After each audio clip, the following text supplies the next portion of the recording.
আসসালামু আলাইকুম। আপনারা সবাই কেমন আছেন? আশা করছি ভালো আছেন। আলহামদুলিল্লাহ আপনার দোয়া এবং ভালোবাসায় আমিও ভালো আছি। আমি সুমন আছি আপনাদের সঙ্গে ভূতের বাড়ি ইউটিউব চ্যানেলের পক্ষ থেকে। আমি বরাবরের মতো আবার চলে এলাম আপনাদের মাঝে নতুন আরও একটি গল্প নিয়ে। আজকে আমি কথা বাড়াবো না। চলুন সরাসরি মূল ঘটনায় চলে যাই। আমাকে ঠিক যেভাবে ঘটনাটি পাঠিয়েছে আমি ঠিক ওইভাবে আপনাদের মাঝে প্রকাশ করার চেষ্টা করব ইনশাআল্লাহ। আসসালামু আলাইকুম সুমন ভাই, আপনি কেমন আছেন? আশা করছি ভালো আছেন। আলহামদুলিল্লাহ আপনার দোয়া এবং ভালোবাসায় আমিও ভালো আছি। আমি রায়হান। আজকে আপনাদের মাঝে গল্প তুলে ধরলাম। যাই হোক, আশা করছি গল্পটা আপনাদের ভালো লাগবে। আমি আর কথা বলবো না, সরাসরি গল্পে চলে যাই। আজকে আমি যে গল্পটি বলবো এটা ভয়ানক একটি কালো জাদুর গল্প। আমি আর কথা বাড়াচ্ছি না, সরাসরি গল্পে চলে যাই। আমার একটি চাচাতো বোন আছে। আমার বাবি সবার বড়। আমার বাপ চাচারা দুই ভাই। আমার চাচার একটি মেয়ে আর একটি ছেলে। আমার চাচাতো বোন সবার বড়, আর ভাইটি তার ছোট। আমি আমার চাচাতো বোনকে অনেক পছন্দ করতাম, কিন্তু মুখ ফুটে কোনোদিন বলতে পারিনি। আমার চাচাতো বোনও আমাকে পছন্দ করতো, সেও আমাকে মুখ ফুটে বলতে পারেনি। আমরা আন্দাজ করেছিলাম হয়তোবা আমার চাচাতো বোন আমাকে পছন্দ করে। আমি মুখ ফুটে তারপরও কিছু বলতে পারিনি, কারণ হাদের হোক চাচাতো বোন। চাচাতো বোনকে তো এরকম কথা বলা ঠিক হবে না। আমি তো অনেক চাপা স্বভাবের লোক, আমি কাউকে কিছু সহজে বলতে পারি না। হঠাৎ করে একদিন আমার চাচাতো বোন আমার বাড়িতে আসে। এসে দেখে আমার বাড়িতে কেউ নেই, আমি একা। আমাকে বলল বরাব্বু কই গেছে। আমি বললাম নাই, বাজারে গেছে। তারপরে বললো তাইলে বরাম্মু কই গেছে। আমি বললাম আমার বরাম্মু নাই, কই জানি গেছে। আমি বললাম তুমি বসো, আমরা একটু গল্প করি। আমার চাচাতো বোন আর কিছু বললো না, সোজা বসে পড়লো বিছানায়। আমি আমার চাচাতো বোনকে উদ্দেশ্য করে একটি কথা বললাম। আমার চাচাতো বোন আমার মুখের দিকে তাকিয়ে আছে। কত আপনারা শুনতে যাচ্ছেন আমি কি বলেছিলাম? হ্যাঁ, ওটাই বলবো। আমি আমার চাচাতো বোনকে বললাম, আচ্ছা আমাকে তোমার কেমন লাগে? আবার চাচাতো বোন আমাকে বলল ভালো লাগে না। আমি বললাম কেন মিথ্যা কথা বলতেছ? আমাকে তোমার ভালো লাগে না এরকম কথা তুমি কেন বলতেছ? তুমি তো মিথ্যাবাদী। আমার চাচাতো বোন মুচকি একটি হাসি দিয়ে বলল, আমি কি কখনো তোমাকে বলেছি তোমাকে আমার ভালো লাগে? আমি বললাম না, তা বলোনি, তারপরে আমার মনে হয়। আমার চাচাতো বোন আমাকে বলল, আমারও তো মনে হয় এই পুরো বাংলাদেশের রাজত্ব আমি একাই করতেছি। আমি বলে কি, আমি কি সত্যি বাংলাদেশের রাজা? আমি মুচকে একটা হাসি দিয়ে বললাম, আচ্ছা বাবা আমার ভুল হয়েছে, এরকম কথা আমি আর কখনো বলবো না। আমার চাচাতো বোন আমাকে বললো কেন বলবে না, তুমি বলেই তো ফেলেছ, আর কি বলার বাকি আছে? আমি আমার চাচাতো বোনকে বললাম, আচ্ছা বাবা আমার ভুল হয়েছে, সরি, এই কানে দিলাম আর আমি কখনো বলবো না। আমার চাচাতো বোন আমাকে মুচকে একটি হাসি দিয়ে বলল, সত্যি তোমাকে আমার ভালো লাগে, তোমাকে আমি অনেক পছন্দ করি। আমি যেন খুশিতে আত্মহারা। আমি আমার চাচাতো বোনকে বললাম, আমিও তোমাকে অনেক পছন্দ করি, আমি তোমাকে বিয়ে করতে চাই। আমার চাচাতো বোন মুখটা যেন অন্ধকার হয়ে গেল। আমার চাচাতো বোনের মুখে যেন আধার নেমে এলো। আমি আমার চাচাতো বোনকে বললাম, কি হয়েছে তোমার, মুখটা এরকম করলে কেন? নাকি আমাকে তোমার পছন্দ না? আমার চাচাতো বোন আমাকে বলল, তোমাকে আমার পছন্দ, কিন্তু বাড়ির কেউ যদি মেনে না নেয়? আমি বললাম এর চিন্তা করার কোনো দরকার নেই, কেউ যদি মেনে না নেয় তাহলে আমরা দুজন পালিয়ে যাব। আমি আমার চাচাতো বোনকে সেদিন অনেক কথাই বলেছি। আমার চাচাতো বোন আমার ওখান থেকে চলে গেল। ও, আরেকটি কথা, আমি তো আমার চাচাতো বোনের নাম বলতেই ভুলে গেছি। আমার চাচাতো বোনের নাম সুরাইয়া। সুরাইয়া ওখান থেকে চলে গেল। আমি সুরাইয়াকে পিছন থেকে ডাক দিলাম। সুরাইয়া আমার দিকে তাকিয়ে মুচকি হাসি দিয়ে ঘর থেকে দৌড়ে বেরিয়ে চলে গেল। তার কিছুক্ষণ পরেই আমার আম্মু এলো, এসে আমাকে বলল, সুরাইয়া দৌড়ে বের হয়ে গেল কেন? আমি বললাম কি জানি, তোমাকে খুঁজলো। আমি বললাম তুমি নেই, আর বেরিয়ে চলে গেল। আমার আম্মু আমাকে বললো আচ্ছা ঠিক আছে, তুই খাবার খেয়ে নিছিস? আমি বললাম হ্যাঁ খাবার খেয়ে নিয়েছি। তাই বলে আমি ওখান থেকে উঠে বেরিয়ে চলে গেলাম। আমার বন্ধুদের সঙ্গে দেখা করলাম, আমার বন্ধুদেরকে সব ঘটনা খুলে বললাম। আমার বন্ধুরা আমাকে বললো শালা বেঈমান, চাচাতো বোনের সঙ্গে লাইন মারিস। আমি বললাম কেন, কি সমস্যা? আমার বন্ধু বলল কোনো সমস্যাই নেই, চালিয়ে যা দোষ, তারপরে যা হয় দেখা যাবে। এসব করতে করতে বেশ কিছুদিন কেটে গেল। হঠাৎ করে আমার চাচি খবর পেয়ে যায় আমি আমার চাচাতো বোনকে পছন্দ করি। আমার চাচি সুরাইয়াকে ডাক দিল। সুরাইয়াকে সেদিন অনেক বকাঝকা করে, আমার আব্বুকে সব ঘটনা খুলে বলে। আমার আব্বু তো আমার উপর অনেক রাগ, আমার আব্বু আমাকে অনেক রাগারাগি করে আমার সঙ্গে। আমি আমার আব্বুকে বললাম আমরা দুজন দুজনকে ভালোবাসি, আমরা বিয়ে করতে চাই। আমার আব্বু আমাকে থাপ্পড় মারলো, থাপ্পড় মেরে বলল তোর কতটুকুই বা বয়স, বিয়ের বয়স তোর এখনো হয়নি, আর বলে যাস না সুরাইয়া তোর বোন হয়, ছোট বোন। আমি আব্বুকে বললাম সুরাইয়া আমার চাচাতো বোন, আমি এটা ভুলে যাইনি। চাচাতো বোনকে যত ভাই বিয়ে করতেই পারে, এটা তো কোনো নিষেধ নেই। আমার আব্বু আমাকে দৌড়ানে দিল, আমি ঘর থেকে বেরিয়ে গেলাম। আমি জানি না আমার চাচি এতটা জঘন্য লোক, আমি এটা ভাবতে পারিনি। অনেক কিছুদিন পরে থেকে আমার শরীরটা প্রচণ্ড খারাপ হতে লাগলো, আমি যেন মাথা টেনে তুলতে পারি না, এত মাথা ব্যথা, আমার চোখ মনে হয় ঘোলা ঘোলা লাগে, আমি শরীরে বল পাই না। এরকম করতে করতে 3-4 দিন কেটে গেল, আমি বিছানা থেকে উঠতে পারি না। আমার চাচাতো বোন সুরাইয়াকে ওরা আটকে রেখেছে, আমার বাড়িতে আসতে দেয় না, আমি ফোনে যোগাযোগ করতে পারতেছি না, ফোনটাও কেড়ে নিয়েছে। এরকম করতে করতে আরও 2-3 দিন চলে গেল। আমার আব্বু হুট করে একটি কবিরাজকে নিয়ে আসে। কবিরাজ এসে আমাকে পানি পড়া দেয়, ঝাড়া ফুঁক দিয়ে দেয়। কবিরাজ বলল আশা করি সুস্থ হয়ে যাবে, তাই বলে কবিরাজ ওখান থেকে চলে যায়। আরও 2 দিন কেটে গেল, আমার শরীরটা মোটেও ঠিক হয় না, যে অবস্থা আগে ছিল ঠিক ওই অবস্থায় আছে। আমি আমার আব্বুকে বললাম ভালো একটা ডাক্তার দেখাবো। আমার আব্বু আমাকে বলল ঠিক আছে আজকে শহরে যাব। তাই বলে আমার আব্বু আমাকে গোসল করিয়ে দিল, দিয়ে আমাকে নিয়ে শহরে চলে গেল। শহরে বড় একটি ডাক্তার দেখালো, ডাক্তারের ওষুধ খেতে লাগলাম। 3-4 দিন ওষুধ খেলাম, তারপরে কোনো কাজ হয় না, দিন দিন মনে হয় শরীরটা আরও বেশি খারাপ হয়ে যাচ্ছে। আমি আমার আব্বুকে বললাম আমাকে একটি কবিরাজ দেখাও। আমার আব্বু আমাকে বলল আমিও এটা চিন্তা করছি, তোকে একটা কবিরাজ দেখাবো। তাই বলে আমার আব্বু ভালো একটি কবিরাজকে ডেকে আনলো। কবিরাজ এসে আমার ঘরে ঢুকতেই কবিরাজের কিছু একটা সন্দেহ হয়, কবিরাজ চতুর্দিকে খুঁজতে লাগে। আমি কবিরাজকে বললাম কি হয়েছে, আপনি কি খোঁজেন?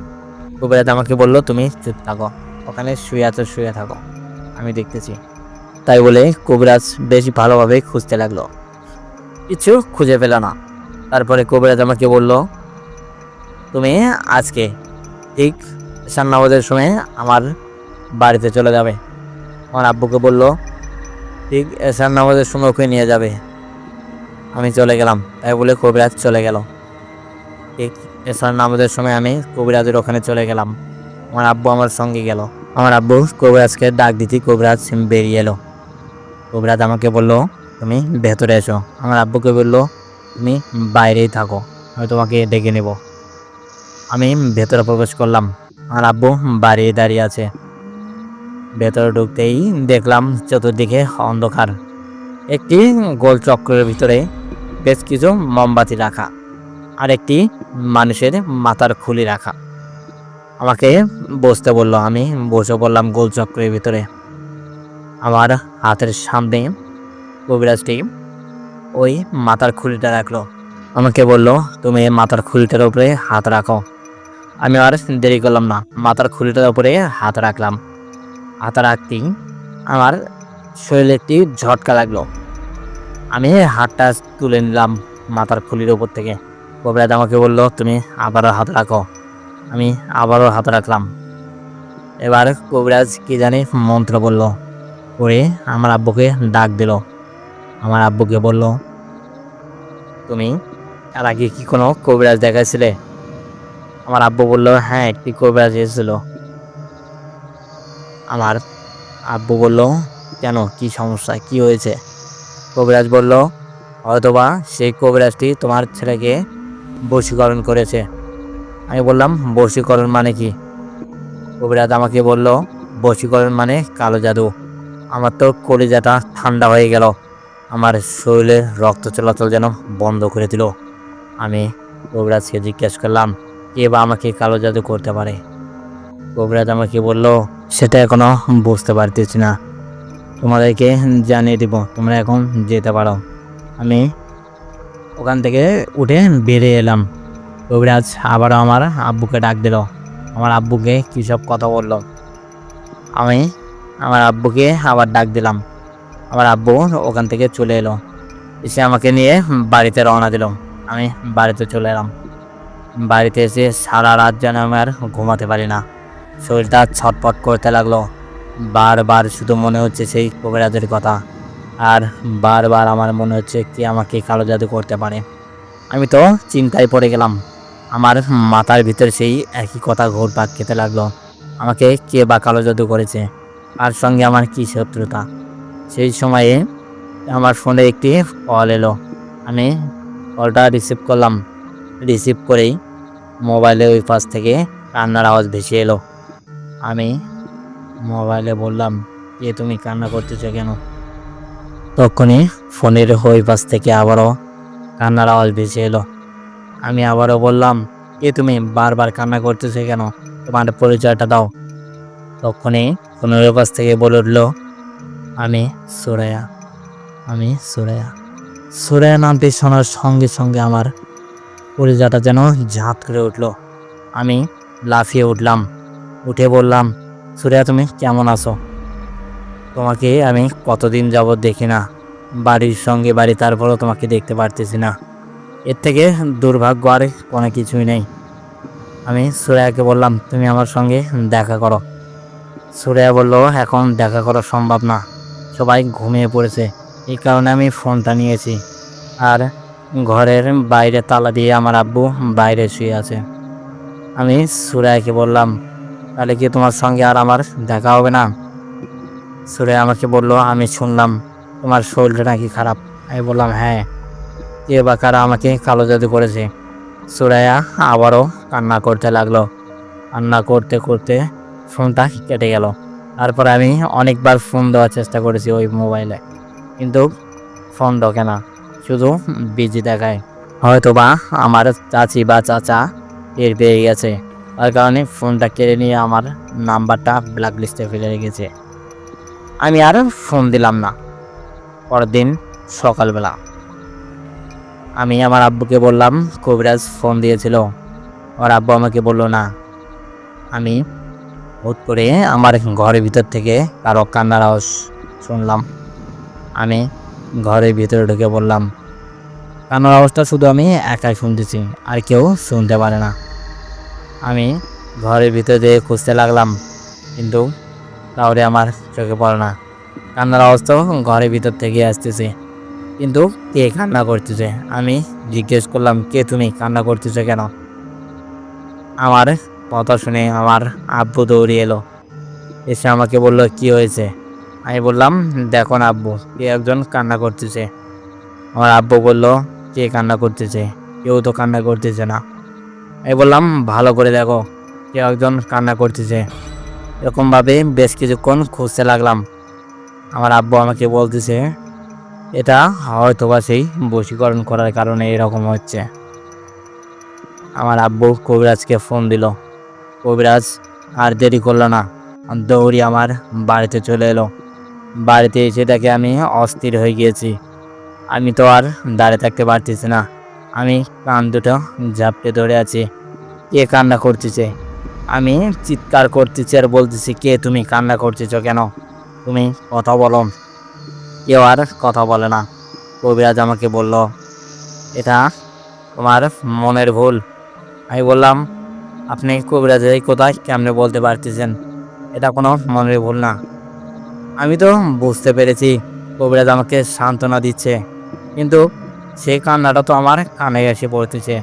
সান্ত্বনা দিয়ে বা কী লাভ? কবিরাজ আমাকে বলল, তুমি বিছানায় বসে পড়ো, আমি দেখতেছি। তাই বলে কবিরাজ মন্ত্র পড়তে লাগলো। কিছুক্ষণ মন্ত্র পড়তেই কান্নাটা যেন বন্ধ হয়ে গেল। আর একটু পরেই কেউ একজন জানে আমার বুকের উপরে ঝাঁপিয়ে পড়ল। আর মুখটা খুবই ভয়ঙ্কর দেখতে। সেই লোকটি আমাকে বলল, তুই আর বাঁচবি না, তোকে আমি মেরে ফেলবো। কবিরাজ বুঝতে পারলো। কবিরাজ আমার বুকের উপরে তার হাতের লাঠিটা দিয়ে বাড়ি দেওয়ার সঙ্গে সঙ্গে সেই লোকটি ওখানে পড়ে যায়। পড়ে যেয়ে সেই লোককে উঠে কবিরাজের গলাটা চাপে ধরে কবিরাজকে ধাক্কা দিয়ে ফেলে দেয় আমার ঘরের দেওয়ালের সঙ্গে। কবিরাজ আমার ঘরের দেওয়ালের সঙ্গে ব্যারি খেয়ে নিচে পড়ে যায়। নিচে পড়ে যেয়ে সেই কবিরাজ ছটফট করতে লাগলো। আমি দেখলাম সেই লোকটি কবিরাজের বুকের উপরে বসে তার গলাটি চেপে ধরেছে। কবিরাজ আর কথা বলতে পারতেছে না। কবিরাজ অনেক ছটফট করতেছে। কবিরাজ বাঁচার জন্য অনেক চেষ্টা করতেছে, কিন্তু পারতেছে না। কিছুক্ষণের মধ্যেই বেশ কিছু জিন এসে হাজির হলো।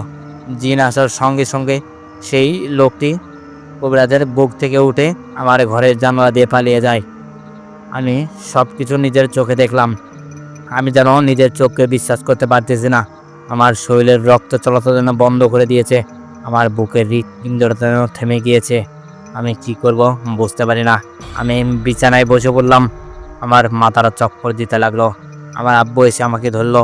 কবিরাজ উঠে দাঁড়ালো, দাঁড়িয়ে বলল, তুমি এক্ষুনি আমার সঙ্গে আমার বাড়িতে চলো, না ছাড়া তোমাকে ওরা মেরে ফেলবে। আমি আর দেরি করলাম না, কবিরাজের সঙ্গে কবিরাজের বাড়িতে চলে গেলাম। কবিরাজ জিনদেরকে বলল, তোমরা এক্ষুনি চলে যাও, যে খোঁজ লাগাও কে বা কারা একে বশীকরণ করেছে, কে কারা একে কালো জাদু করেছে। এক্ষুনি যাও, খুবই শিগগিরই খবর নিয়ে আসবে। জিনারা ওখান থেকে চলে গেল। কবিরাজকে আমি বললাম, আমি হয়তোবা বাঁচব না, আমি হয়তোবা বাঁচব না, আমাকে বাঁচান আপনি। আমি কবিরাজকে আবারও বললাম, আমাকে বাঁচান। কবিরাজ আমাকে বলল, তোমার কোনো চিন্তা নেই, তুমি আমার এখানে এসেছো, তুমি আমার এখানে সম্পূর্ণ নিরাপদ, তোমার কোনো ক্ষতি হবে না। আমি এবার দেখব ওই ভয়ানক জিনটাকে কে বাঁচায়, আর যে তোমাকে কালো জাদু করেছে সে বা কে, তাকেও আমি ধরে ফেলবো আজকে। তাই বলতে বলতেই জিন দুটা এসে হাজির হলো। জিন এসেই সব কিছু খুলে বলল। আমি তো জিনদেরকে দেখতে পারতেছি। আমি কবিরাজকে বললাম, আমি তো আপনার জিনগুলোকে দেখতে পারতেছি। কবিরাজ আমাকে বলল, হ্যাঁ, তুমি এখন সব জিনদেরকে দেখতে পারবে, কারণ তোমার উপরে বশীকরণ করা হয়েছে তোমাকে মারার জন্যে। তারপরে কবিরাজ আমাকে বলল, কে তোমাকে মেরেছে তুমি শুনবা? আমি বললাম, হ্যাঁ, আমি শুনতে চাই। আমাকে সব ঘটনা খুলে বলল। আমি যেন আর দাঁড়িয়ে থাকতে পারি না। আমার আপন মানুষ আমাকে কালো জাদু করেছে। আমি নিজেকে আর কন্ট্রোল করতে পারলাম না। আমি ওখানে অজ্ঞান হয়ে পড়ে গেলাম। কবিরাজ আমার চোখে পানি দিয়ে আমাকে জ্ঞান ফেরালো। জ্ঞান ফিরে দেখি আমার আব্বু ওখানে হাজির। শুধু আমার আব্বু না, আমার আম্মু হাজির। কবিরাজ আমাকে বলল, তুমি তো সব ঘটনা শুনেছো, তুমি তোমার আব্বুকে সব কিছু খুলে বলো। আমি সব ঘটনা আব্বুকে খুলে বললাম। হয়তোবা আপনারাও শুনতে যাচ্ছেন আমাকে কালো জাদু কে করেছে। হ্যাঁ, আমি এটাও বলবো, কিন্তু এখন না, কিছুক্ষণ পরে বলবো। আমি আমার আব্বুকে সব ঘটনা খুলে বললাম। আমার আব্বু আমাকে বলল, এর প্রতিশোধ তো নিতেই হবে। কবিরাজ আমাকে বলল, আমি উল্টো বশীকরণ করে দিব, আমি আবারও কালো জাদু করব। আমি কালো জাদু আগে করতাম না, আমি এবার কালো জাদু করব। এবার ঠিক সেই কবিরাজের উপরে কালো জাদু করব, সেই কবিরাজের উপরে কালো জাদু করব। তাই বলে কবিরাজ বসে পড়ল। বসেই কালো জাদু করা শুরু করলো। সবার আগে কবিরাজ জিনদেরকে বলল, সেই কবিরাজের বাড়িতে যাও, যে ওখান থেকে তার মাথার চুল আর তার কাপড়ের টুকরা নিয়ে আসবে একটি। জিনেরা খুবই দ্রুত সম্ভব যে চুল আর একটি পোশাকের টুকরা নিয়ে আসে, এসে কবিরাজকে দেয়। কবিরাজ সেইগুলো নিয়ে মন্ত্র পড়তে শুরু করলো। মন্ত্র পড়ে আর চুল দিয়ে তার কাপড়ের টুকরাতে একটি করে প্যাঁচ দিতে লাগলো। মন্ত্র পড়তেছে আর প্যাঁচ দিচ্ছে, মন্ত্র পড়তেছে আর প্যাঁচ দিচ্ছে, দিতে দিতে বেশ মোটা করে ফেললো। মোটা করে সেটা একটি তাবিজের ভিতরে ঢুকিয়ে নিল। নিয়ে কবিরাজ একটি শিং মাছ বের করলো, বের করে তার গলাতে বেঁধে দেয়। দিয়ে সেটাকে একটি বাঁশের চিপার ভিতরে রেখে দেয়। দিয়ে সে বাঁশের চিপাটা মুখ বন্ধ করে দেয়, দিয়ে সেটাকে মাটিতে পুঁতিয়ে ফেলে। কিছুক্ষণ পরেই যেন আমার বাড়ির পাশ থেকে অদ্ভুত কিছু আওয়াজ হতে লাগলো। সেই আওয়াজটা অন্য কারো না, সেই আওয়াজটা আমার চাচি। আমি যেন নিজের চোখে বিশ্বাস করতে পারলাম না, সত্যিই আমার চাচির আওয়াজ এটা। আমি এর আগে বলেছিলাম কি আমাকে বশীকরণ করেছিল বা আমাকে কালো জাদু করেছিল, সেটা এখন বলতেছি, সেটা অন্য কেউ না, আমার চাচি আমাকে কালো জাদু করেছিল। হ্যাঁ, আমার চাচি আমাকে কালো জাদু করেছিল। আমার চাচি জানি না কোথা থেকে জানি কালো জাদু করা শিখে সেই কালো জাদুটাই আমার উপরে করেছে, কিন্তু অতটা ক্ষতি করতে পারেনি আমার। লাস্ট পর্যায়ে যখন না পেরেছে তখন অন্য একটি কবিরাজের কাছে গিয়েছে, যে সেই কবিরাজকে সব ঘটনা খুলে বলেছে। সেই কবিরাজ পরবর্তীতে আবারও আমার উপরে কালো জাদু করে, যার প্রভাব পড়েছিল আজকে সকালবেলা আমাকে মেরে ফেলার চেষ্টা করেছিল সেই বদজিনটি। কিছুক্ষণ পরে দেখলাম শুধু আমার চাচির উপরে না, সেই কবিরাজটি আমার চাচাতো বোন ও আমার চাচার উপরেও বশীকরণ করেছে। আমি ওখানে আর দেরি করলাম না, দৌড়িয়ে চলে গেলাম সেই কবিরাজের কাছে। সেই কবিরাজকে যেয়ে বললাম, আপনি আমার চাচিকেই বশীকরণ করেছেন। আমার চাচিকে করেছেন তো করেছেন, আমার চাচা এবং আমার চাচাতো বোনকে কেন করেছেন? কবিরাজ আমাকে বললো, তোমার চাচির উপরে যেই বশীকরণ ঠিক করেছি তার কিছু প্রভাব চলে গেছে তাদের উপরে। আমি কবিরাজকে বললাম, আপনি এক্ষুনি সেই বশীকরণটি উঠিয়ে নিন, সেই কালো জাদুটা তুলে নিন, আমি এসব চাই না। কবিরাজ আমাকে বলল, আচ্ছা ঠিক আছে, তুমি যাও, আমি এই কালো জাদুটি তুলে নেব। আমি কবিরাজের কথাই সায় দিলাম, ওখানে আর দেরি করলাম না, আমি চলে এলাম। আমি বাড়িতে এসে দেখি সব কিছু মোটামুটি ঠান্ডা হয়ে গিয়েছে। আমার আব্বু আমার চাচার ঘরে চলে গেল, যে আমার চাচাকে সব ঘটনা খুলে বলল। আমার চাচা আমার চাচির উপরে অনেক ক্ষিপ্ত হয়ে আছে। আমার চাচা আমার চাচিকে মারধর করেছে। আমি আমার চাচাকে বললাম, চাচিকে আর কিছু করবেন না, চাচিকে সব বুঝতে পারেনি। আমার চাচা আমাকে বলল, তুমি আর কোনো কথা বলো না, তুমি চিন্তা করো না, আমার মেয়ের বিয়ে আমি তোমার সঙ্গে দিব।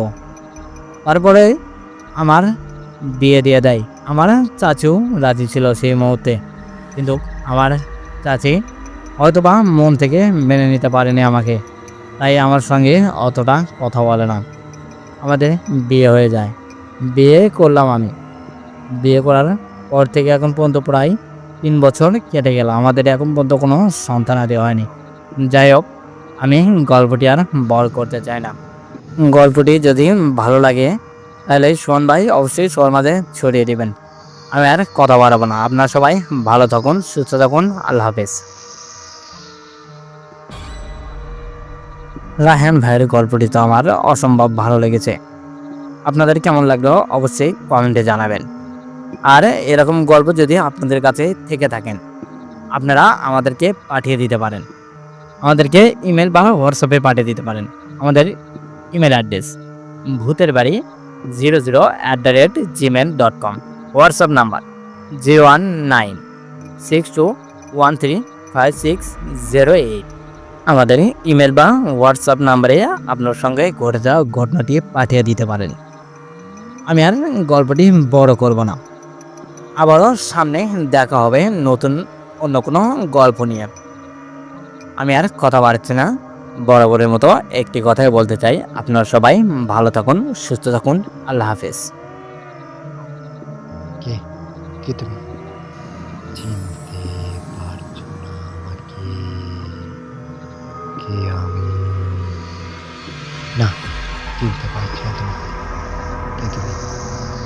উত্তর দাও, বলো তুমি কে? কে তুমি? রসরিলি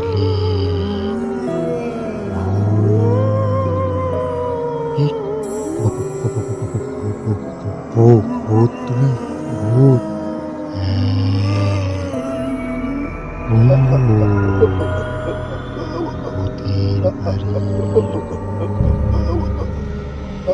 ভূতের বাড়ি, ভূতের বাড়ি।